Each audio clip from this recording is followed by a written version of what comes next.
آج کراچی کے میئر کے الیکشن میں جو کچھ ہوا وہ شرمناک ہے، وہ جمہوریت کے اوپر ڈاکہ ہے، وہ جمہوریت کے اوپر شبخون ہے۔ 3 کروڑ پاکستانیوں کے شہر کراچی میں انہوں نے کھلواڑ کھیلا ہے جمہوریت کے ساتھ۔ 9 لاکھ ووٹوں کے اتحاد جس کی قیادت حافظ نعیم الرحمان کر رہے تھے وہ ہار گیا، اور 3 لاکھ ووٹوں والا پیپلز پارٹی وہ کامیاب ہو گیا۔ یہ کیسے ہوا ہے؟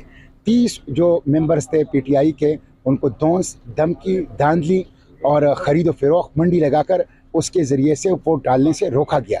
یہ الیکشن کمیشن کی بھی ناکامی ہے، اور صوبائی حکومت نے، صوبائی پولیس نے فاشزم کا اور فسطائیت کا مظاہرہ کیا ہے۔ ہم اس کی مذمت کرتے ہیں۔ میں نے آج سینٹ میں اس پہ بات کی، میں نے سینٹ سے واک آؤٹ کی اس کے خلاف، اور ہم اس فاشزم، اس جمہوریت دشمن رویے کے خلاف اپنی جدوجہد جاری رکھیں گے۔ الیکشن کمیشن سے ہم کہتے ہیں کہ اس کو کالعدم کریں، سپریم کورٹ سے ہم کہتے ہیں کہ وہ سو موٹو لے، اس الیکشن کو کالعدم کریں، اور تمام کینڈیڈیٹس کو، تمام منتخب نمائندوں کو کی حاضری کو یقینی بنا کر الیکشن کا انعقاد کیا جائے۔